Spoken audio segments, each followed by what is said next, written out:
Welcome to day one. All right, I have to kick off the panel by asking, how many of you are in Cannes for the first time? Few had. Okay, David too. Great. You guys all heard about the first rule of Fight Club, right? You know what the first rule about Cannes is? Don't complain to anyone at home about Cannes.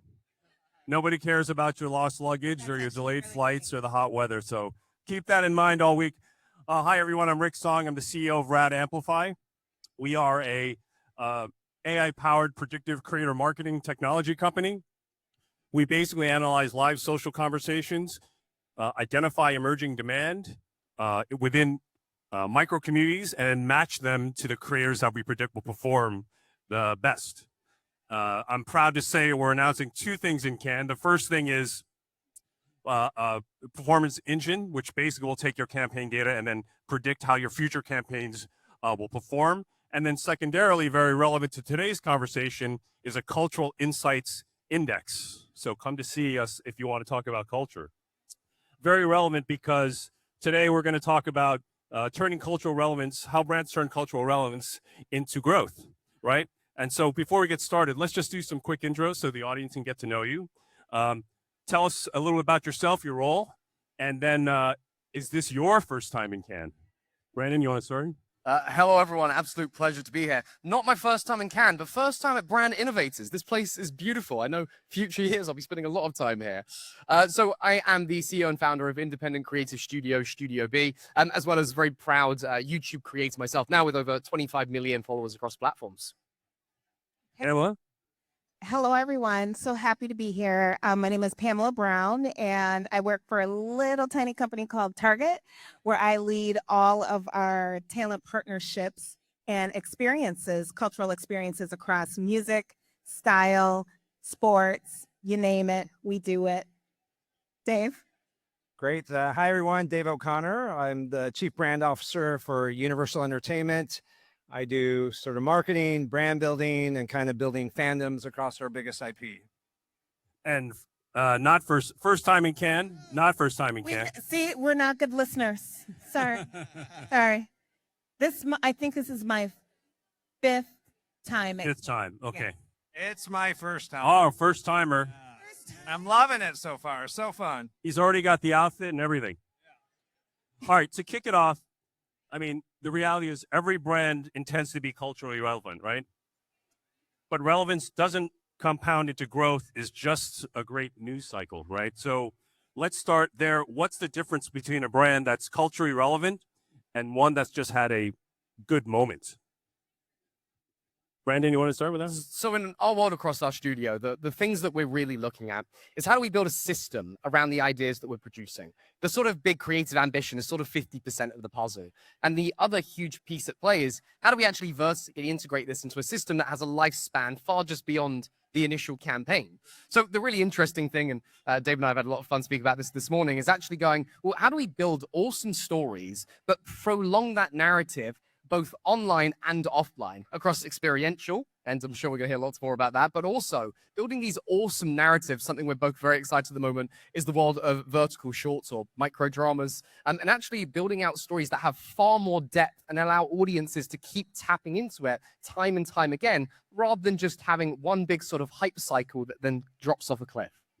Yeah, I'm going to take that hand off because, Rick, I think, as Brandon just mentioned, I think for us, you know, you're ultimately spending all this event and investment. And for us, I work for a film studio where you want to really build up and drive that box office. But I think when you're paying attention to your fans and fandom, you can engage when they want to experience more. And I think for us, it's that year-round fandom. And it's certainly working with the likes of Target or with content creators because what we learned is, particularly with Gen Z, they love going to movies, but they want to experience those characters, those worlds, those stories, and build their own adventures with it, which is why they go to Target to get their products, and they go to our theme parks, our open platform games. And it's also why we work with content creators to really allow sort of consumers to lean in and sort of celebrate their fandom. And that really becomes a day in and day out investment that goes beyond the life cycle for us from the content side. Fascinating. Pamela, Target has had a long track record of collabs that generate, you know, genuine cultural moments. what's the internal decision-making process that separates a partnership from being one that just, it looks good in the books? That's a really great question, and it's part art and part science. It's not always looking at what's relevant in the moment. It's being able to have an internal, like, sort of predictive analytics engine of what will be relevant. It's having just your organization, and you ask the question, what makes a brand culturally relevant? It's understanding that culture never stands still. So it's investing in talent who understands that first and foremost. So when I'm sitting down with someone that, I may want to collab with, or they may want to collab with, there's a few things we take in place. So there's the cultural truths, the things that are out there that everybody knows. There are human truths, right? We're still in the human business, even in the world of AI. And then there's always that hidden truth. And that's what makes a collaboration stand out beyond any other, because that's the place where you want to go to. You want to sit down with that partner and really extract something that that we've never even thought we needed, right? So we can do the obvious, or we could do the thing that no one expected. And that's how you shape culture, shape markets, by going into that place of hidden truths. And you really, Target has defined its brand through Absolutely. creating those It's been our blueprint. clones. Yeah. Yeah. I tell him my age, but as an intern 27 years ago, I worked on the first design collaboration that we did. I haven't been at Target that long. I'm a boomerang. Right, but right. Yes. Very cool. So a lot of experience and context. Yep.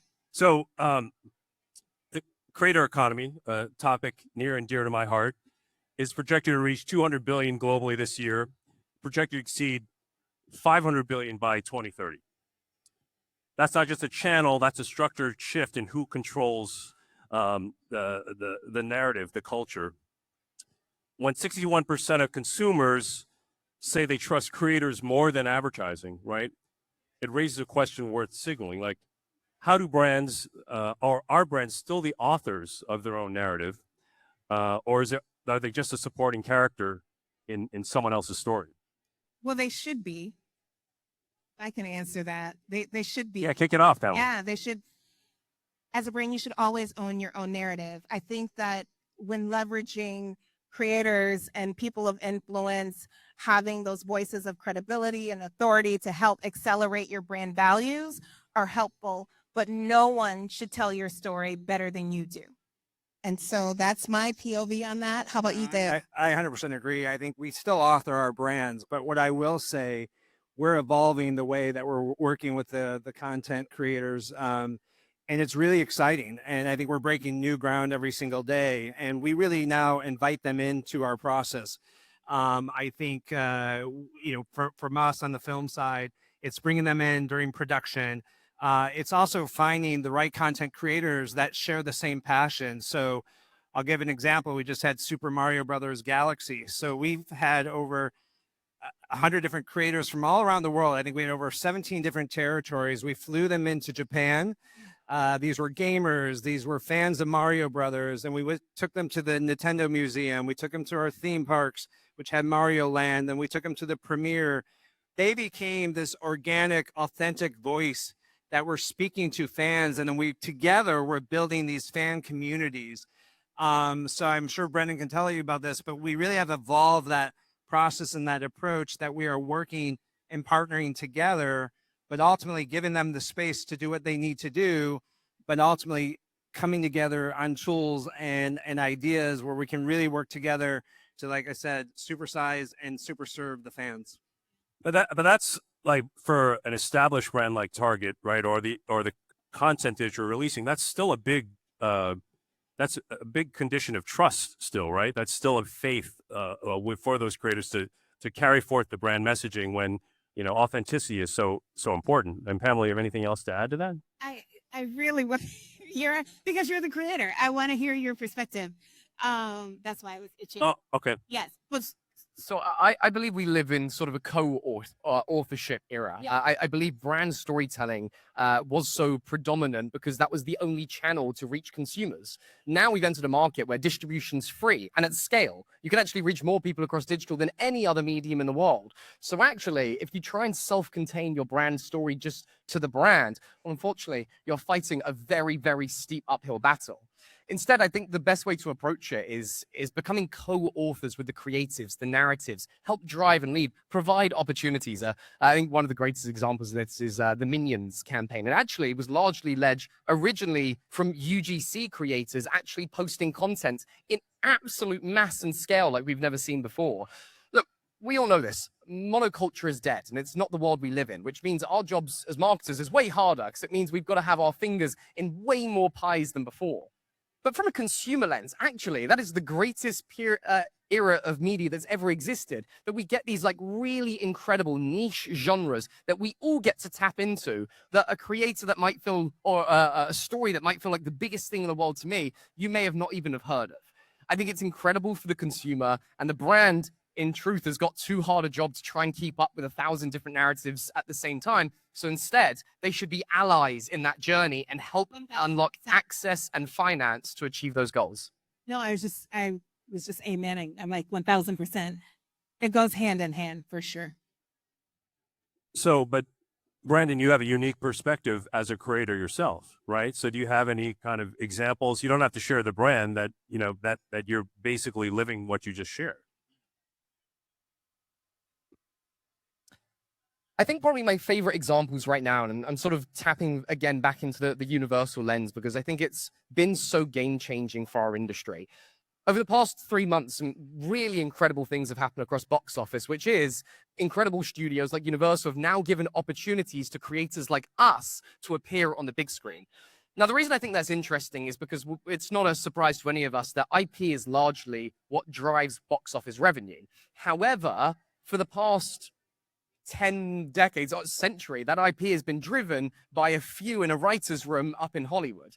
Well, now for the first time ever, creators are starting to establish and build IP that's becoming so big, so large online, worlds that are so humongous, Backrooms being my favorite example of this, and an incredible YouTube creator, 20 years old, Kane Parson, Curry Barker, made an incredible film called Obsession. Now, Obsession was a very micro budget, $750,000, and is now on track to do a global box office of about 300 million.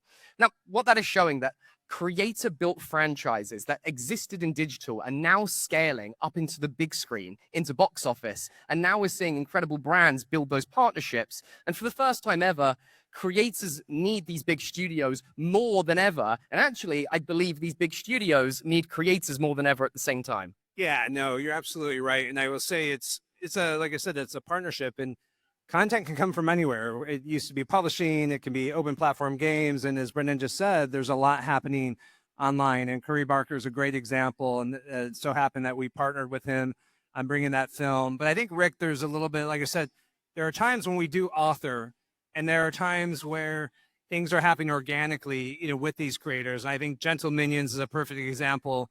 That became a phenomenon with those Gen Z that grew up with it, that were showing up to theaters in tuxedos and formal attire. We didn't author that, but ultimately we then sort of added fuel. We got it out there because we knew it was benefiting us. So we still control our brand, but there was something that happened organically, and then we kind of fueled that. But I think Brandon's right. I think what's happening, you know, with these content creators is really exciting. The digital space is showing that there's great ideas that can lend themselves to content, to world building. And so right now we're all leaning into each other. And I think the space has never been more exciting than it is right now. And that, I would imagine, for a big studio like Universal, that is a process to get to the point where that trust is established for that level of authenticity, right? Because we know 81% of consumers are saying that, you know, there's a lack of trust, and that they'd have trouble purchasing from a brand that lacks authenticity, right?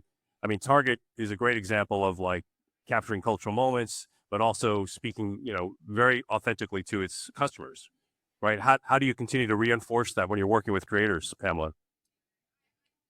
When we work with creators, and that comes out of my team, we allow creators to really exist in their own authenticity unapologetically.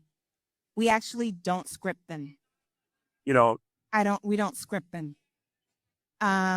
It's not, I think people can see through that. We don't have to do that.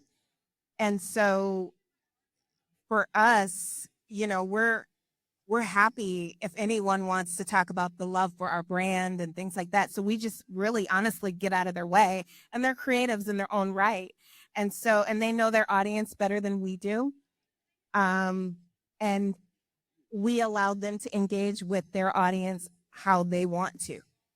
So while we hire creators, partner with them on all levels, at the end of the day, we sit back and allow them to drive. and I think you had mentioned in our prep And that call- increases the trust, I think. No, oh, right, Yeah. right. Well, I think you also said that in your role in Experiential, Yeah. there is a rare activation that doesn't include creators. Absolutely. Yeah. I mean, when you think about I call our team the party planners, but if you go to a party, you want to talk about, who was there, who wore what you ate, the music in the background. I don't know, maybe it's just me, but that makes a really great party. It's like if it's carefully curated with people that I enjoy and want to be around. And so we definitely tap into that. Every time we have an experience, we always invite creators to the table as our guests, for sure, to surprise and delight. Just building off what Pamela was saying, I think that's an incredible strategy. And I think it gives us a really nice full circle moment, because everything that you're describing is exactly how to build cultural relevance. It isn't just the event, which, by the way, is my favorite pinpoint of how this kind of like marketing campaign should build out of, but actually then building the conversation after event. Yeah, it's core memory. You're creating core memories in an experience. And if you think about it, all people have are all you have is your time. So how you spend your time and who you spend your time with, we take that, we're very intentional about that when we plan an experience. So let's pivot for a moment, because there's a big difference between brand building and performance, right? Absolutely. And so we're talking about maintaining authenticity, cultural relevance, working with creators, right? But your CFO is nudging you guys on like attribution, right? So how do you balance the two, to ensure everyone's happy? It is a battle every day for me. And these conversations mostly come up when you're trying to secure additional funding to hire the creators to have the experience. And it's a hard conversation to have with the people that hold the purse strings, because you want to be able to point to that measurable outcome. And within my world, I tell our CFO and everybody, it is about return on influence, return on culture, return on emotion, and return on relationship. And I may not be able to give you that quantifiable number up front, but I can tell you what will happen if we don't have that. So I always go in the reverse. Anything to add, David? Yeah, I think for me, it's interesting in my role. Like I said, first and foremost, with our film slate, we have to succeed at box office. But as chief brand officer, when we do that, our goal is to really build franchises in these branded ecosystems. And with our CFO, when we do that and we're successful at the box office, we have capital and we invest in our IP sort of day in and day out. And we'll be able to measure success because we have so many different extensions and revenue streams, whether it's our consumer products, theme parks, library. And so I think, again, looking across performance, the return on those investment, but then it's also just about brand engagement and fandom. We're constantly measuring the health of our brands. Are our fans engaged in consuming? But what we have found historically, that when we invest in our IP, not only in the theatrical, but day in and day out, year round, it's giving rise to all of our revenue streams, and our fans and fandom has never been healthier. Well said. Brandon, what about you? How do you approach your clients from an agency perspective on the whole notion of brand building versus performance? It's hard. I don't want to go down the boring route of talking about like the AI measurement tracking softwares we use because we're all using the same thing. Honestly, the greatest thing within our much smaller scope that I've been seeing is the greatest way to really truly get that feeling across with the clients that we work with is having them in the room during the experiences. And That's great. I think That's there is nothing truer and more incredible, which is I love what you do in your role, than that real life experience. And it's not until maybe your CFO, but in our case, our clients sit in the room with us and they experience that moment. And more importantly, how it's affected the consumer that they really feel the true value of it. The other reason I think experiential is becoming cooler and cooler, I saw a study the other day on Gen Alpha now being coined the touching grass generation, the first generation that are now almost making a resurgence back on the other side that don't want to be on their phones as much or on socials as much. They actually really care to get out into the real world. So I think this is only going to become more and more important as this new generation sort of steps in and becomes the new cultural zeitgeist. Yeah, And I mean, we're- people want community. They want community. They want analog escapism. That's why experiences, they want moments like this, like we're all here together, building together, talking together.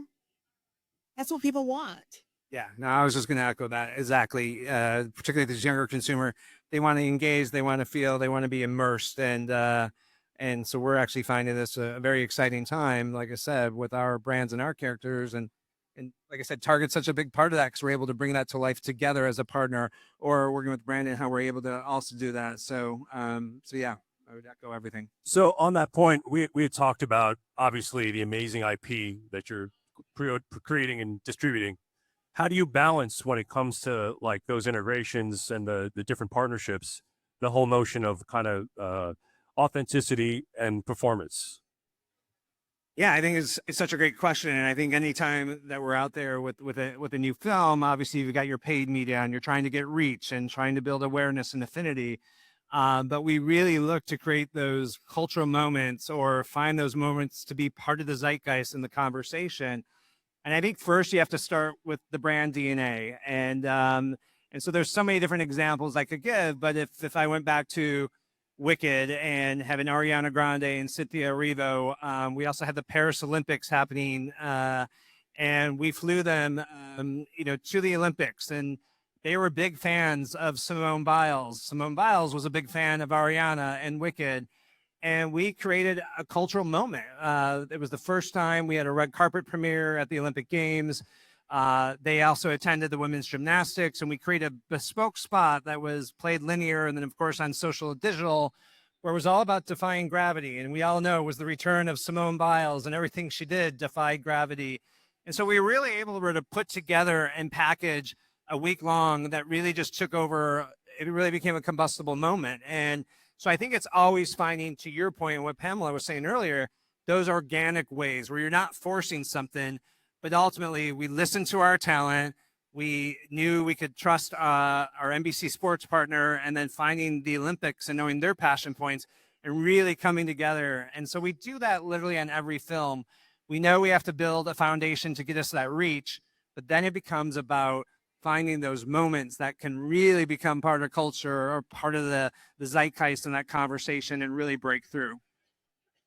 And hence the support of creators, right, who are most connected to those audiences, right, can really make an impact and leverage and maximize those cultural moments. All right, we made it this far without talking about AI, although Brandon touched on it. So let's just be real, right? And Brandon, I know you have some thoughts on this topic. So, how are you using AI inside the agency, right? And like, what's the biggest impact of the business so far, and how do you look at it when you think about future growth? It's a great question. Look, I think we're in these like kind of hype cycles, and I'm obsessed with. At heart, I'm a real tech geek, and I love new tools coming to market. I think we are definitely in a bit of a hype cycle about how much. What the effectiveness are of a lot of these tools that are at the front of these marketing campaigns. Now, from a broad stroke, AI isn't taking on the reins of any of our creative work, that it's still done by real artists and real creatives. And I believe that to my core and my soul. As good as these agents get, and as soon as we approach AGI, it won't reach the mark of human told stories, because stories are built off of human lived experience. And that's the really important thing. And I actually think that is only going to get better and better now that storytelling, the gates of kind of opening up even wider. We're now actually going to start seeing storytellers from all around the world for the first time. That hasn't been possible in the years prior because that level of access hasn't existed. So I'm very excited for that as the first piece. Now, as far as the tools we're using, we use generative tools to storyboard and do a lot of pre-visualization, but that's only trimming off a little bit of the fat that existed before. The real value that we're seeing in our creative workflow, where we can actually see real optimization happening across the business, is specifically within agentic workflows. Now, the thing that I love about agentic workflows, and honestly, every person in this room should get their hands dirty and start messing around and building some of these tools, is it becomes so hyper-personalized to each and every one of us. Yes, you can build some dashboards and some SaaS products, but they already exist. The thing that we're really seeing true value with across the business, with all of our HODs in each department, is actually each individual sort of leader having their own agentic workflow and pipeline that is offsetting, transparently and realistically, probably only maybe 25% of the workload. But to our leaders and myself, 25% is a miracle in itself. So that would probably be my number one takeaway to everyone. Spend some time in anti-gravity and even Claude Code, and just start trying to build your own agents. And I think what you can start building for yourself in your specific pipelines will genuinely be transformative. Well said. Well said. David, you had some thoughts from the studio perspective on the use of AI. I think a lot of it aligns with Brendan's. I mean, I think first and foremost, we believe in creativity and creative expression, which really begins with the individual. So we're not moving away from that. We have our content creators and filmmakers.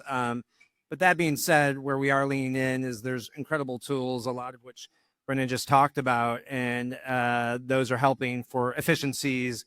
So as a company, we're leaning into that. But it really is exciting to see where we're going to go and where things will evolve to. Well said. Well said. We have a little time for questions from the audience. So anybody have a question they want to shoot out? I have a question for Brandon. What specific agentic Can you speak up a little? Thank you. what specific agentic workflows do you have and what software?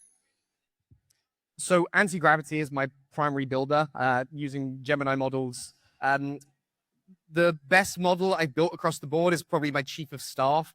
Essentially, it has a touch point on every single digital part of the business that exists, from in-person meetings that we run through a tool called Granola, listening to every transcript. It acts as a chair in every meeting we have. Every single conversation that happens, it tracks who says what.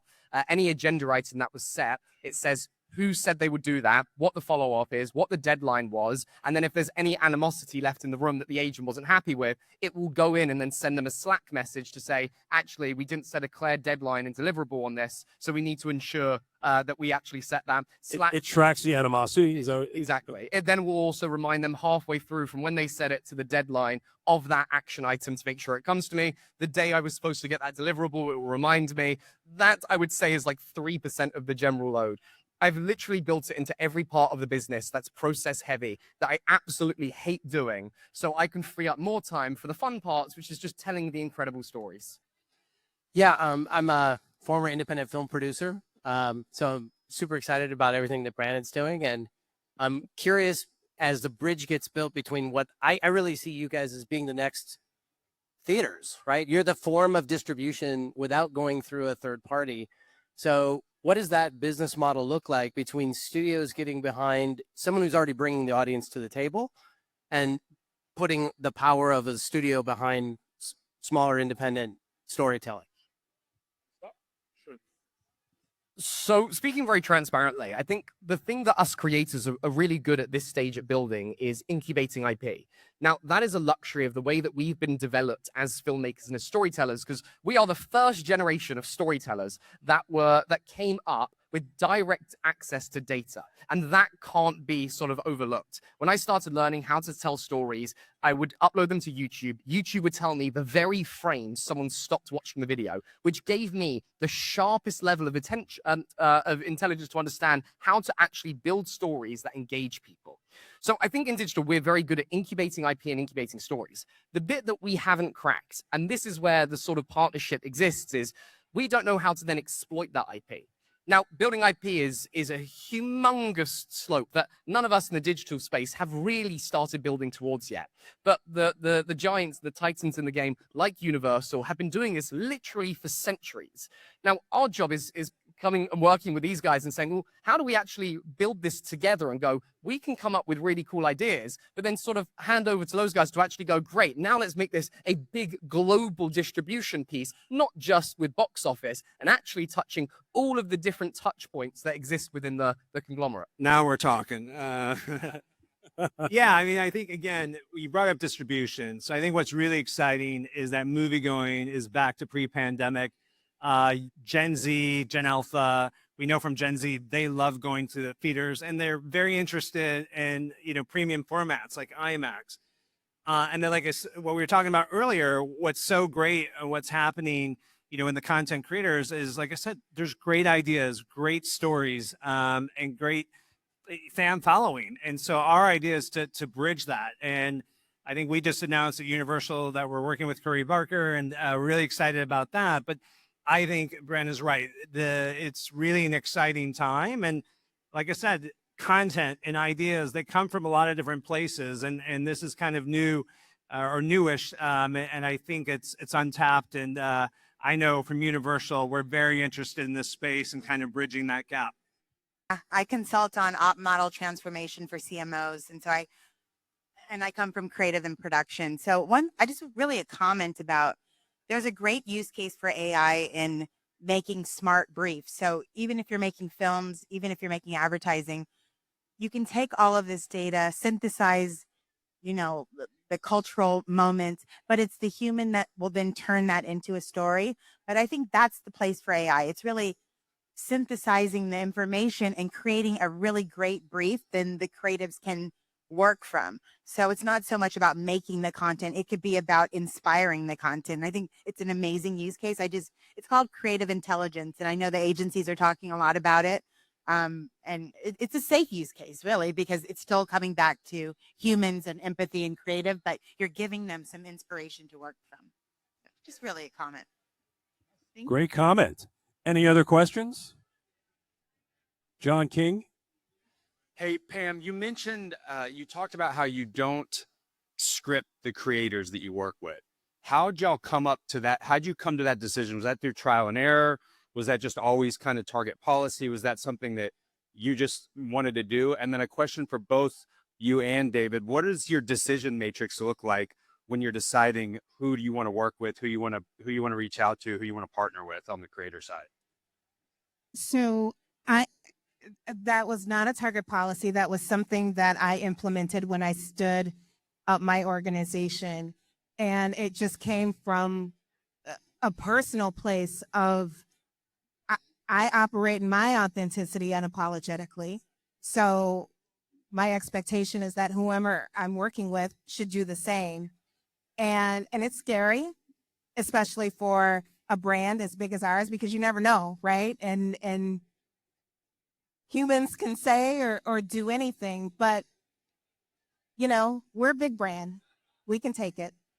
So I think it's best to, you get more, going back to the return on relationship that I was talking about, where you can extract more from the partnership on both sides when you sit on the same side of the table and inspire shared vision, and then you just let them run and go. And then their talk back is, you know what, I work with Target and they didn't require me to do this or to do that or whatever. They allowed me to be myself. And that is a really great KPI that I think we don't talk enough about. You want people to feel seen and heard and be exactly who they are. All right, I'm getting the nudge, so we'll close it out. We kicked off the panel with asking about if your first time coming to Cannes. We'll close out with what's the one thing you're excited about this week being here in Cannes? If you can name one thing. David, we'll start with you, our newbie. Well, as a newbie, honestly, it's just meeting people. I came here last night, went to dinner, and it was just really great to see so many people from many different backgrounds, different industries. And so I'm a curious person, so I'm going to absorb and hope to make new contacts, new friends. And so I'm really looking forward to the entire week. Awesome. Pamela? Serendipity. Very nice. Brandon?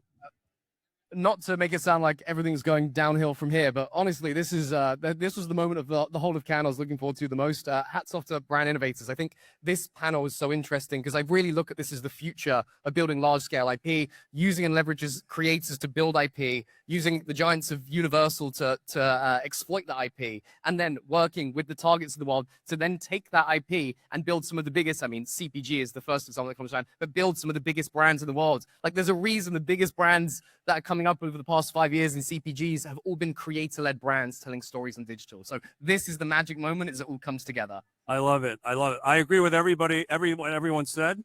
The one thing I'll add, my thing that I'm looking forward to the most is first year after many years coming to Cannes, I can say I'm going to see my daughter perform with Zara Larson at the Google Beach Club on Thursday. So David, Pamela, Brandon, please give these guys a round of applause. Thank you, everybody.